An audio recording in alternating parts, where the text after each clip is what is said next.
ایک آخری مہمان خطیب کلیم اللہ ریانی صفاوی سے گزارش کرتا ہوں کہ آپ آئیں اور مواعظ حسنہ سے ہم سامعین کو مستفید فرمائیں۔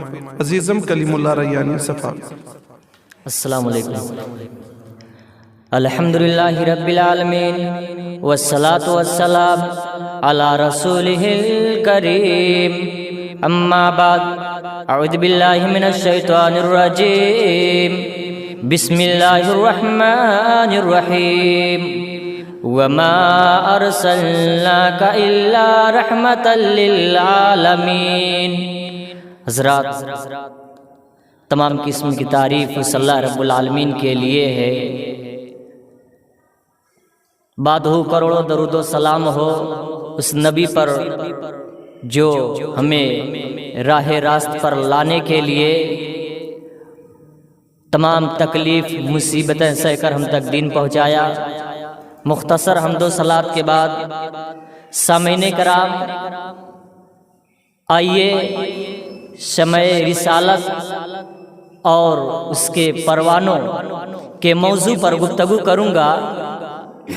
6 صدی عیسوی میں عالم انسانیت سسک رہی تھی، گلشن ارض ماتم کدا بنا ہوا تھا، ہر طرف ظلم و جور اور جبر و تشدد کی تند و تیز ہوائیں چل رہی تھیں، ہر طرف نفرت و عداوت کے شعلے بھڑک رہے تھے، معصوم بچیوں کو زندہ درگور کر دیا جا رہا تھا۔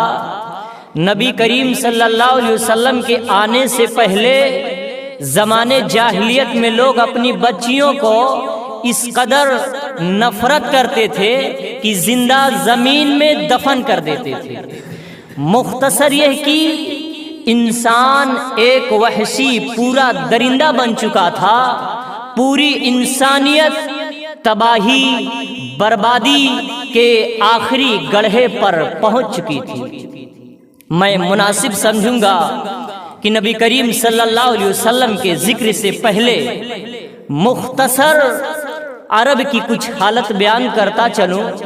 چنانچہ مورخ نے لکھا ہے کہ عرب کی ایک معصوم لڑکی جمیلہ کا دردناک واقعہ اس طرح مذکور ہے کہ ایک آدمی لمبے سفر پر جاتے وقت اپنے حاملہ بیوی سے کہتا ہے کہ میں لمبے سفر پر جا رہا ہوں، میرے جانے کے بعد یہ رقم لو، اگر لڑکا پیدا ہوا تو اس کی تعلیم پر خرچ کرنا، اور اگر لڑکی پیدا ہوئی تو اس کا گلا گھونٹ کر مار دینا۔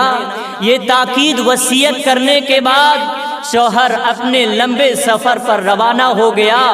چند ماہ کے بعد ایک نہایت حسین و جمیل لڑکی پیدا ہوئی۔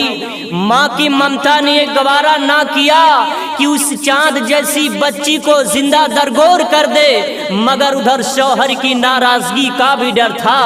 لڑکی کی ماں چہکنم اور کشمکش میں پڑ گئی۔ آخر اس نے ایک روز یہ فیصلہ کر لیا کہ کچھ بھی ہو اس بچی کو زندہ درگور نہیں کروں گی، اور شوہر کے آنے سے پہلے اس بچی کو چھپا دوں گی، اور یہ کہہ دوں گی کہ بچی پیدا ہوئی تھی اس لیے اس کو زندہ زمین میں دفنا دیا گیا۔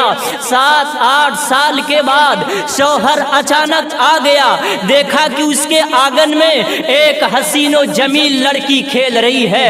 بیوی کو اتنا موقع نہ ملا کہ اس بچی کو چھپا سکے۔ شوہر نے پوچھا یہ لڑکی کس کی ہے؟ بیوی نے جواب دیا یہ لڑکی پڑوسن کی ہے، کھیلنے کے لیے آئی ہے۔ شوہر نے کہا وہ ماں باپ کس قدر خوش نصیب ہیں جن کے گھر یہ چاند جیسی بچی پیدا ہوئی ہے، اور کس قدر میٹھی میٹھی باتیں کرتی ہے۔